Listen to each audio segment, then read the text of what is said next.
All of the answers in the interest about cover cropping. So my focus, or the focus from the research that I've been doing for the last 2 years, has been on balancing nutrients on organic vegetable farms, generally with compost, and compost also being supplemented with like a fertilizer. But in my work, oftentimes when there's not necessarily a perfect solution, oftentimes the solution that goes hand in hand with the work that I'm doing are cover crops. Like, they just complement everything so well, to the point of I feel like sometimes I have a running joke in my life that like cover crops are just like the solution for everything. If there's no answer, the answer is just always cover crops or soil organic matter. One of those two is always the right answer. But anyway, so to tag on to Drew's talk, I'm going to break things down more from, because this is a climate, I guess like climate friendly farming event, I'm going to break down what that actually means in terms of like greenhouse gases and get a bit sciencey about it, and then we're going to come back to, as Drew talked about, actually looking at what that looks like for management practices, which is our favorite thing to talk about. So for greenhouse gases, we always talk about carbon dioxide, CO2, but there's actually these other two that we don't really pay as much attention to, which is methane, CH4, and N2O, which is nitrous oxide. We always talk about CO2 because that's the one that like plants are taking out of the air and are like, that's what we see in agriculture as being sequestered into the soil. But it's actually really important to think about one of these other gases as well. And in terms of greenhouse gases and like global warming potential, we always compare them to like CO2 equivalents. So if you had CO2 as like one global warming potential unit, methane is 25 times that in terms of like potency, and nitrous oxide is actually 300 times that. And so you can release a tiny bit of nitrous oxide, but it can very quickly add up to a lot of carbon dioxide emissions. And the reason that talking about this and kind of going back to some basics is important is because in agriculture we oftentimes think about going into regenerative agriculture oftentimes as that soils are this opportunity to sequester carbon, and that's all we think about, which is really important, and that is really really good to be mindful of because of all the stuff that Drew also just talked about. So as farmers, we don't always need to be saving the world and sequestering carbon. We can also think about, okay, what does this actually benefit to me? Like, how can I be more productive as a vegetable farmer? And of course, soil organic matter being based on soil organic, or yeah, soil carbon, that goes hand in hand. But then on top of that, when we actually look at the whole farm rather than just the field and putting carbon into the field, we're emitting greenhouse gases at every stage of that, whether that's what we call like stationary combustion to like be heating a greenhouse, or fuel combustion as we're driving our tractor. These are all these other sources of greenhouse gases. And we're not necessarily at the scale where we need to be making our tractors more efficient. That's definitely not the point of today, but just to point out that if we're looking at this holistically, there's all these other pieces. And the piece that I want to point out, especially because I've been working with managing nitrogen in these systems, is that nitrous oxide, agriculture is actually the largest producer of nitrous oxide out of all the industries that are, I guess, contributing to greenhouse gas production. And the source that comes from is that it's actually our agricultural soils are the nitrous oxide emitter. So basically, our nitrogen cycle is very leaky, is how I like to term it. And so the one piece of that my project focused on was when you leave, when there's excess available nitrogen in the field at the end of the season, that gets leached out of our soils and it can go into aquifers or like local waterways. And so that's been the focus of my previous research. But another way that the nitrogen cycle is leaky is that through denitrification and nitrification pathways, nitrogen is gassing off as nitrous oxide. And as I mentioned before, that's 300 times more potent than carbon dioxide is in contributing to climate change. And so that's kind of going to be the focus of, I guess, what I talk about today in terms of how we can be stewards of the land while thinking about these like impacts and climate change. I just want to make sure that I have everything. And I guess to break it down, to like put this into, I'm focusing on the vegetable part of it because you guys aren't livestock farmers, but there's also the cows get the bad rap for being contributors to climate change, and that's enteric fermentation. Literally just their digestive process produces methane. And then of course manure management is a huge category as well. But what we're going to focus on today is just kind of like how do we manage nitrogen to be less leaky on our farms. And so nitrogen, managing nitrogen properly, so I've mentioned that's important because it's leaky and we have these emissions, but the other part of it is in terms of the yield gap between organic farming and conventional farming, that actually almost always comes back to a mismanagement of nutrients between the two, or not between the two systems, on organic farms, and specifically nitrogen is the hardest nutrient to manage, just in terms of getting it in a plant available form when your plant needs it. You can have a whole bunch of organic matter and it can be mineralizing, but it could mineralize in July when you needed that for crop uptake in June. So it's just a really hard nutrient to manage in organic or on organic farms when we don't have these concentrated sources of nitrogen just to dump on exactly when the plant needs it. And so in terms of that, I guess looking at kind of like zooming out from our farm, the reason that's important is in this yield gap concept. If we can have our farms being as productive as possible by managing nutrients productively, then having that yield or having that output per the units that went into that production, so all of the greenhouse gases that were produced to produce those vegetables, if you can maximize that production, then you're sparing other land from going into production because you're just producing more on like the footprint, I guess, that's going into that into those vegetables. So that's why that's important. And in terms of the tools that are here for us as managers and trying to manage nitrogen on our farms, nutrient management planning obviously is a tool that's really important. And in terms of resources for that, I can't say that in terms of what's available for us as farmers here in BC, there is the nutrient calculator on the BC government website. And I definitely encourage you to go and play around with it. It's not really set up for you guys as small scale organic farmers, but I think that if you go through the steps and get used to like the language that it's using, and it kind of makes you think about what are my inputs. I guess the downside that I see from that calculator is that as organic farmers, it doesn't actually walk you through the process of actually crediting organic matter as a source of nitrogen. It doesn't walk you through the process. It hints at and kind of it lets you credit like a cover crop as a nitrogen source, but it's not catering to you as an organic farmer as having all these inputs other than like write in the fertilizer that you're going to go buy kind of thing. But it's a good calculator to know about. But in terms of tools that are accessible and available for you guys at the scale that you're farming at, I would encourage you to go check out the Oregon State University website. Just type in like Oregon State organic farming or like organic vegetables or Oregon State organic vegetables nutrient management. And there will be a couple different documents that come up, and they're all, I've never actually met those researchers in person, but I imagine that they must have some sort of farming background or they've just done an incredible amount of extension work, because there is this, sometimes it's laughable, the things that get published for farmers to use, and I'm like, yeah, like as a scientist I can barely figure out that Excel spreadsheet that you just published. I'm like, that's not for a farmer. But the Oregon State University, those researchers, they've just done such a good job of, I encourage you to like read through the publications. There's a couple that are like specifically on fertilizing with compost and manures. Hello? Is that somebody leaning on a key?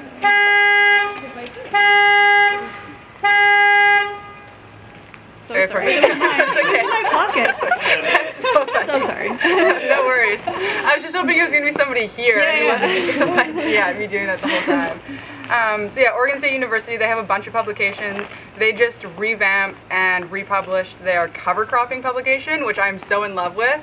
It just does such a good job of, I think, these things can just be talked about so theoretically of like, yeah, you should grow a cover crop and like those legumes provide nitrogen. It's like, yeah, okay, great. Like, are they providing 10 kilograms of nitrogen per hectare, or am I crediting it for like 100? Like, it just seems so hypothetical and theoretical. And so these publications, okay, no, it's okay.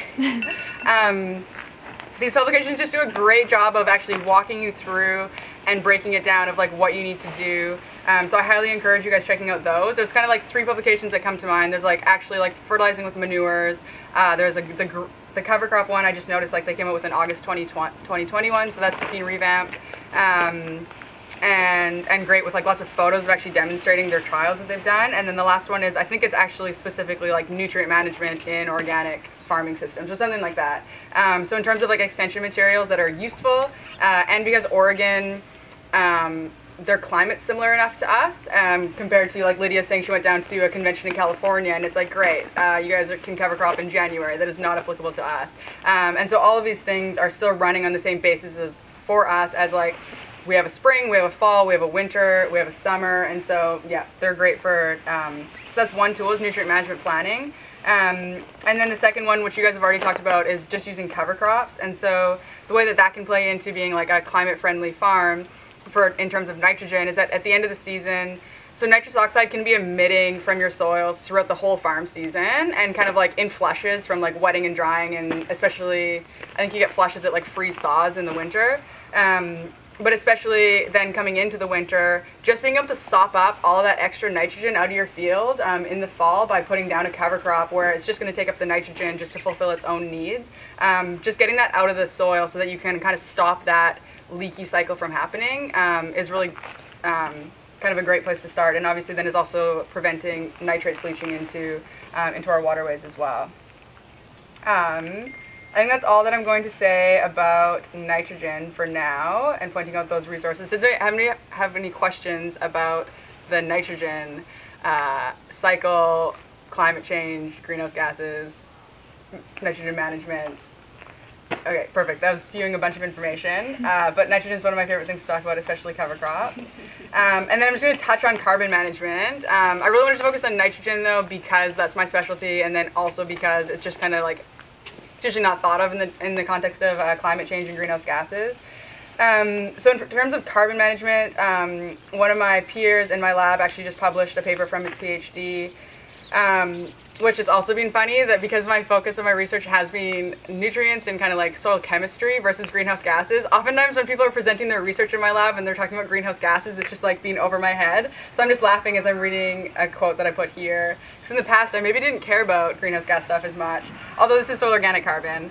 So basically from their study they did find they analyzed new soil samples that they collected. They also analyzed like archived soil samples, and they found that in their study of across the Fraser Valley and looking at different land uses as well, so land that's been in agriculture since 1984 actually is when they went back to. So land that's stayed in agriculture, land that's been developed, land that's I guess gone from agriculture into like fallow, and basically they found that 61% of the samples or of the areas that they tested have declined in soil organic carbon. So this is across the Fraser Valley from 1984 to now, so across about 40 years. And the majority of that 60% was actually just like it was in production in 1984, and it's still in production now. So this is agricultural land just decreasing in soil organic carbon. So we're really not going in the right direction currently, and this is a 2020 publication. They just did this work like while I was doing my master's. 27% remained unchanged, and only 12% of the land that they tested were actually gaining in soil organic carbon, which is also, I feel like I'm also kind of preaching to the choir. You guys are like, yeah, we know, this is why we're doing the work that we're doing. So I guess, yeah, you guys are trying to head in the other direction, and that, I guess, speaks to the importance of why you're doing what you're doing. In terms of carbon management, the tools that we have here there's two aspects to it. So there's like the input side, which you guys have talked about, and then there's also the output side, which is you guys are talking about like reducing tillage. How tillage is on the output side is, I like to think of it as if you're like starting a fire at home and you're like wood stove, and you like crack the stove and you like let a bunch of oxygen in, and like the fire, you basically are like fueling the fire. So it's the same thing. That process of like combustion, it's not combustion, that's a chemical process. In the soil, it's a biological process, but same kind of idea of when you're tilling the soil, you're literally aerating the soil, and like it's combusting CO2. It is not actually. You're basically injecting oxygen into a system, which is then feeding the biology, as Drew spoke about, and then they're literally eating organic matter and respiring off CO2. So that's the output side. And so we can, coming back to these tools, the inputs and the tillage being our outputs, we can reduce our tillage to try and keep more of that carbon in our soil. And the reason, so that's twofold for the tillage, is that we inject it with oxygen and we're stimulating microbial activity, and then we basically have this respiration process that's happening, or metabolism. And then the other part of that is actually when you till, you're breaking up these aggregates that Drew was talking about, and by breaking up those aggregates actually serve to protect carbon from the soil biology. And when you break up those aggregates, you're exposing carbon that would have been in like a longer term carbon storage pool to then being exposed to microbial activity. And then on the input side, you guys have already covered a bunch of these. So cover crops and compost and manures are really obvious ones. Another one is just crop residues, and then of course roots. And so when you're growing your cover crops, having cover crops that have substantial root biomass on them can also be really important. I think that's all that I'm going to say about that. And then I guess my question for you guys, or yeah, first off, does anybody have any questions about what I just talked about? If there's anything that wasn't clear, if I might have used language that wasn't super straightforward. What's your management strategy for nitrogen? Like, are you trying to keep it always in, like for the ground and groundwater and the air? Like, what's your for nitrogen? Yeah. I mean, I guess. Okay, so that's a great question. And so the way that I think about managing nitrogen and all, like, so I primarily focused on nitrogen and phosphorus in my project, and there's such different different nutrients that, yes, so this answer is definitely focused primarily on nitrogen. Is that my ideal way for farmers to manage it would be like creating some sort of budget and knowing how much you're putting on. We don't even necessarily have a great way of knowing exactly how much the crop needs, because even two farmers could both be growing carrots, but like, are you growing like 2 rows of carrots across a bed top and then a huge gap and then 2 rows of carrots? Or are you growing like 5 rows of carrots? It's like, those are 2 different nutrient demands. One might be 100 kilograms of nitrogen per hectare and one might be 200. But if you can kind of have a handle on like, okay, I looked up some numbers and like the OSU website says I should be putting down like 100 kilograms of nitrogen. Then going into that, you can kind of find these sources to like credit, is what we call it. So you can like credit your soil organic matter as mineralizing, say, 20 kilograms of nitrogen. And then you grew a cover crop and you like use the OSU resource to credit that cover crop at like 50 kilograms of nitrogen. And then you're like, okay, and then my regular compost application would be 50. I don't know what numbers I just said, but say that adds up to 100. I think I came up short. And you're kind of ballparking it, and maybe you want to overshoot for your first couple of years because you're like a bit concerned and you really want to hit your yield goal. So like overshoot it. Say like aim for like 130 because the website said 100. But really it's kind of like this target that you're aiming for, and kind of like you're like steering the ship. It's like we really aren't precise about this. This really is not like a scalpel situation. But then your guardrails are always to me it's cover crops. And so at the end of the season, if you left a bunch of nitrogen in the field, throw it on a cover crop and you'll be able to tell, especially if you're growing a cover crop mix and your legumes don't do very well, but your grasses do great. That's because the grasses are like sopping up that nitrogen, and the legumes aren't being forced to like grow as well, if that makes sense. So that's my approach, is like, and then you can also, if you're an established farmer, like Lydia's been doing this for 10, 15 years, you can work in reverse. So it's like, instead of creating a budget or a target to go from and then kind of like crediting all these different sources, Lydia could just add up the sources she's already using and see if she's coming out to 500 kilograms of nitrogen per hectare or 50. Just like see where you're at, especially if Lydia's trying to work towards a cover crop program, then she could say, okay, historically what's worked well for me, just from like, a lot of farmers are doing this on an intuition or trial and error basis, and there's no numbers going into it at all. But say Lydia did these calculations and it's like, okay, I on average put down 150 kilograms of nitrogen. I grew a great cover crop this year, and this manual is telling me I could credit it for 50 kilograms of nitrogen. I'm going to reduce my manure application to match that.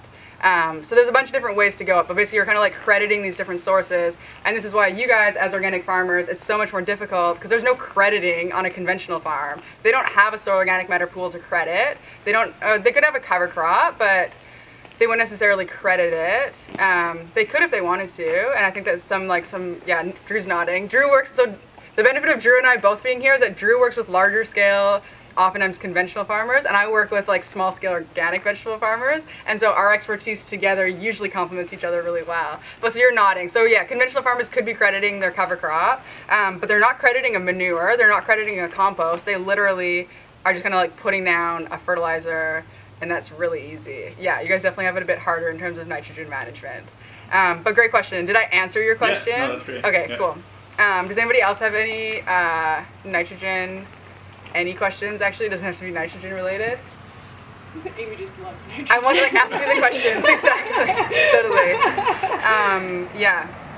Okay, so then I'm curious if you guys have stumbled upon any nutrient management planning tools that you guys have found useful, and that like that could be in any capacity, whether you've stumbled into a person and they provided you with some calculations, or you found a document online that's kind of like helps you figure out how to put how much compost on, even if then that's in the realm of like, oh, I found a document that said I should put 2 inches down. I'm just really curious as to what tools people are using. And kind of like, I'm always like, I talk about the OSU ones all the time because they're kind of what I've stumbled on, but yeah.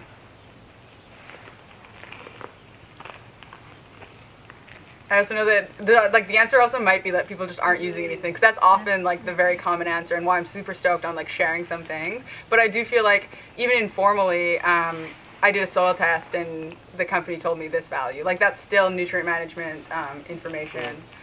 Yeah. I do soil test and then talk to the expert in the company where I buy right. So the inputs. can I guess, is that TerraLink? Well, TerraLink is one and Right. nutrients is the other one. Cool. And have you found that useful? Extremely. Awesome. And are they able to? Because I don't know much, so Right. So I'm learning and they guide me. Right, that's perfect. And then also, if you're talking to the company, they can probably help you, help guide you to the products that we're able to use in organic. No, it's systems. organic. Yeah. Yeah. Cool. That sounds really useful. Yeah. Because that's even hard to navigate. Is Also making sure. then I have the list they gave me. I send it to the organic certifier, Right. and they approved, and that's how it works. Perfect. And then the crops look good. So. Totally. Yes, exactly. You're kind of checking it out yourself. Perfect. Yeah, exactly. So that's an example of where we can get, or where people are getting their nutrient management information from. Does anybody else have any examples, just like resources they've stumbled on online, whether local or oftentimes people are working with people in the States, which kind of also speaks to the lack of capacity here in BC. Yeah. Cool. I'm curious, has anyone here done an That's a great question. Yeah? Yeah, and I know that they make a nutrient management plan through that, and I think there's like a range in terms of like how useful that information is, and that also depends on like the farm that you have, but do you mind speaking to that at all? Yeah, we got an environmental farm plan done, but we haven't gotten a nutrient management plan done. Okay. I think it's like the next step. Yeah, it's like one of the things you can do, but you have to really done it. But what about the environment, even the EFP process? What did that look like for your farm? Because I don't know if it's designed necessarily for. It was quite a few years ago, but yeah, so we came to the farm and I remember walking around with them and filling out like a big workbook, but it was useful because like last year we accessed the funding to get an IPM plan done with a consultant, which we probably wouldn't have done on our own, so that was really helpful and we learned a ton. So yeah, maybe we should check out the nutrient management plan too. I think it's like basically once you do the plan, it's covered like 100% these basic plans through the program. So it's definitely a resource worth checking out. Cool. Yeah, that's a good question. The nutrient management plan program is definitely underutilized in our province, but also like you said, the reports that you get back can be at like different scales of usability. There's another farm in Pemberton that did the nutrient management plan, and I've read the report and I'm like, I don't know if this was like, and they were like, this doesn't feel useful to me, and then I read it and I was like, yeah, I can see how this doesn't like seem super useful, just because I think the people that get that training, it's for larger farms where they kind of do, like you said, you filled out a bunch of boxes. But I think it is getting better, and I think we are realizing that like a lot of the farms that are popping up now don't resemble what farms used to look like, and they are mixed vegetable farms. But I still think, even if the whole report, if all 20 pages aren't useful to you, they're still paying for all the soil testing, and you get all of those reports back. And so yeah, I think it's still a resource to tap into. And to be more clear about that, so it's like the Environmental Farm Plan program is like the kind of like the entryway that you go through this. It's all confidential, it's all free, it's through, like the government pays for it, but it's through like a third party organization called ArdCorp. And yeah, you can kind of sign up, it's all free, a consultant comes to your farm, there's no obligations, you can literally like do that and don't do anything after, but it is kind of like the gate or like the entryway to then if you wanted funding for, you did IPM, or you can do nutrient management plans. There's other ones that are, they're called like the BMPs or best management practices that you can get funding for. And I guess just like understanding how that works, your EFP planner can like walk you through that. I'm a fan of it. I don't actually have anything to do with it. It's a government program. I'm just a fan of it because the focus is on education and literally just providing you with like a zero obligation, confidential process where you have like a planner assigned to you and you get to ask them all the questions, and it is free. Yeah, it's a cool program. Okay.